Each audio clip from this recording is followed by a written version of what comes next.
Hello everyone, welcome two days classes. जैसे कि हमने अपनी पिछली क्लास में एसक्यूएल को स्टार्ट करता पढ़ना, स्ट्रक्चर्ड क्वेरी लैंग्वेज। हमने पिछली वीडियो में एसक्यूएल को अच्छे से एक्सप्लेन करा था। ठीक है, अब इस वीडियो में हम देखेंगे कि एसक्यूएल के अंदर डिफरेंट डेटा टाइप्स कौन कौन से होते हैं, यानी कि डेटा टाइप्स इन एसक्यूएल। इस वीडियो में हम ये डिस्कस करने वाले हैं, तो चलिए स्टार्ट करते हैं। So guys, let's discuss data types in SQL. So our first data type is CHAR और you can say character. So पहला हमारा डेटा टाइप है करेक्टर डेटा टाइप।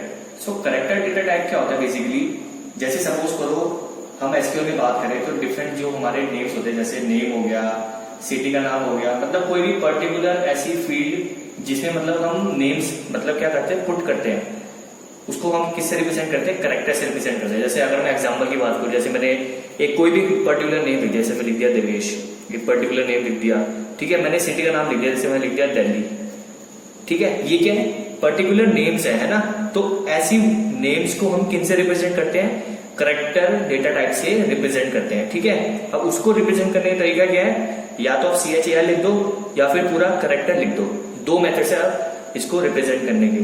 अब इसका टाइप क्या होता है, मतलब इसको कैसे लिखते हैं। सबसे पहले लिखते हैं हम column name, then CHAR bracket में साइज। अब इसका मतलब क्या हुआ, कॉलम नेम मतलब कि वही फील्ड का नेम, कि आपको क्या रिप्रेजेंट करना है, कि आपको फॉर एग्जांपल सिटी का नेम रिप्रेजेंट करना है, किसी का नेम रिप्रेजेंट करना है, एक्सेट्रा। ठीक है, अब CHAR जैसे इसका डेटा टाइप है ना। अब आप CHAR लिख सकते हो और CHAR CTER पूरा भी लिख सकते हो। एंड साइज क्या रिप्रेजेंट करता है, कि उसका साइज कितना है, उस मतलब नेम का। तो आप साइज अपनी मर्जी से कुछ भी लेट कर सकते हो। फॉर एग्जांपल अगर मैं लिखूं, सपोज मैं लिखता हूं नेम कैर 20। ठीक है, मैंने ऐसे लिखा, क्या लिखा, नेम कैर 20। इसका मतलब क्या है कि नेम नाम का एक क्या है, कॉलम नेम है और इनमें से एक फील्ड है जो कि करेक्टर टाइप की है, एंड उसका साइज कितना है, 20। सो साइज हम अपनी मर्जी से कुछ भी लेट कर सकते हैं और लिख सकते हैं। सो हमारा जो दूसरा डेटा टाइप होता है वो क्या होता है, हमारा डेसिमल। और उसको कैसे लिख सकते हैं, DEC से भी लिख सकते हैं और डेसिमल पूरा भी लिख सकते हैं।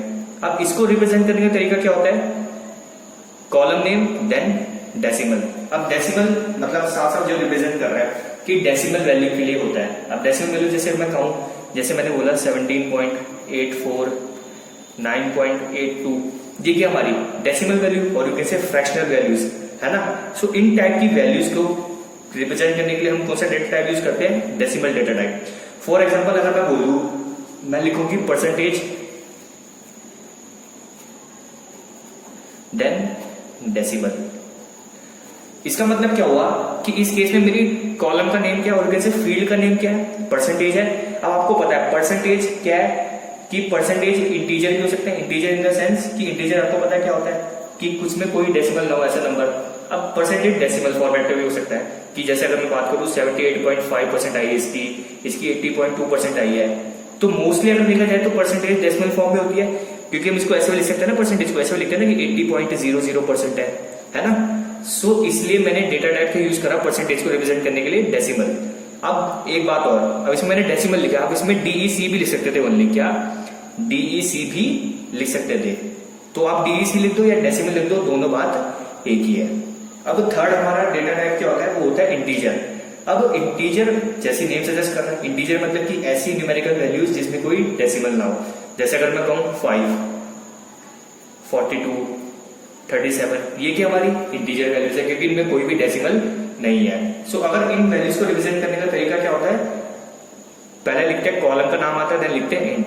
और अगर मैं बात करूं, मैं लिखता हूं जैसे उसमें लिख दिया रोल नंबर इंट। अब आप खुद सोचो, किसी का रोल नंबर कभी डेसिमल फॉर्म में हो सकता है, नहीं। एक क्लास में आप खुद देखो, स्टूडेंट्स होते हैं, उनके रोल नंबर क्या होते हैं, 1 2 3 4 5 6 7 8 9 10, एक इंटीजर की फॉर्म में होते हैं ना। सो रोल नंबर क्या मेरी कॉलम का नेम है और यू कैन से फील्ड का नेम है, और इसके लिए हम डेटा टाइप को यूज करेंगे, obviously int data type use करेंगे, क्योंकि रोल नंबर हमेशा इंटीजर ही होंगे, है ना। सो इंटीजर को आप INT और आप इंटीजर भी लिख सकते हैं आप, इसका मतलब, और इसको आप ऐसे भी लिख सकते हैं रोल नंबर देन इंटीजर, दोनों करेक्ट है। चाहे रोल नंबर इंट लिख दो या रोल नंबर इंटीजर लिख दो, दोनों के दोनों करेक्ट है।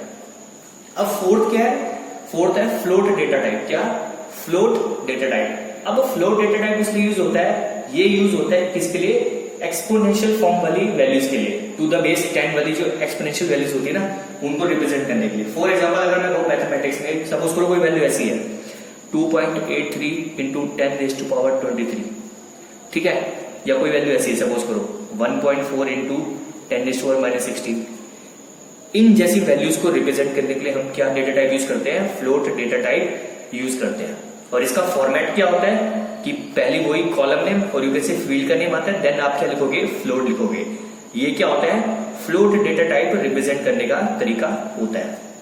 अब जो हमारा फिफ्थ डेटा टाइप होता है वो क्या होता है? हमारा डेट डेटा टाइप। कौन सा? डेट। ये किस लिए रिप्रेजेंट किया जाता है? कोई भी डेट को रिप्रेजेंट करने के लिए यूज किया जाता है। और इसका फॉर्मेट क्या होता है?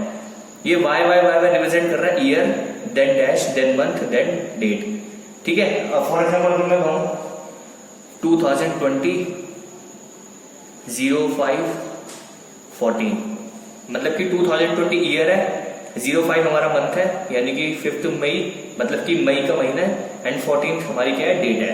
ये किसको यूज करने के लिए यूज होता है?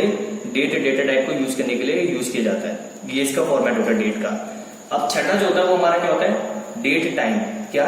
डेट टाइम, यानी कि डेट एंड टाइम बोथ को, दोनों को रिप्रेजेंट करने का एक अलग डेटा टाइप होता है, उसको कहते हैं डेट टाइम।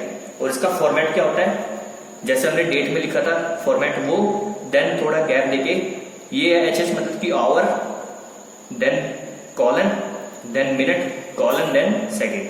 फॉर एग्जाम्पल मैं कहूं 2020 05/14, थोड़ा स्पेस देके आप लिख सकते हैं, जैसे 02 आप लिख सकते हैं, 42 लिख सकते हैं, 30। इसका मतलब क्या हुआ? 2020 हमारा ईयर है, 05 हमारा मंथ, 14 हमारी डेट। 2 आवर्स हो गए, 42 मिनट्स एंड 30 सेकेंड्स को रिप्रेजेंट कर रहा है। और ये कौन सा हमारा डेटा टाइप होता है? ये होता है डेट टाइम डेटा टाइप। सो ये हमारे थे 5-6 हमारे जो बेसिक्स डेटा टाइप्स जो यूज होते हैं एसक्यूएल के अंदर, और जो एसक्यूएल के अंदर यूज होंगे मोस्टली, ये हमारे 5-6 कुछ क्या हमारे बेसिक डेटा टाइप्स हैं एसक्यूएल के अंदर। सो गाइस, ये तो थे हमारे क्या different data types in SQL, ठीक है। हमने एसक्यूएल के डिफरेंट डेटा टाइप्स को इस वीडियो में डिस्कस करा। अब नेक्स्ट वीडियो में हम उसको और आगे कुछ डिस्कस करेंगे, आगे डिफरेंट पार्ट्स को डिस्कस करने वाले हैं, यानी डिफरेंट टॉपिक्स को एसक्यूएल में डिस्कस करेंगे। सो इस वीडियो में सिर्फ इतना ही था। अगर आपको कोई डाउट हो तो आप पूछ सकते हैं। Till then, good bye, take care.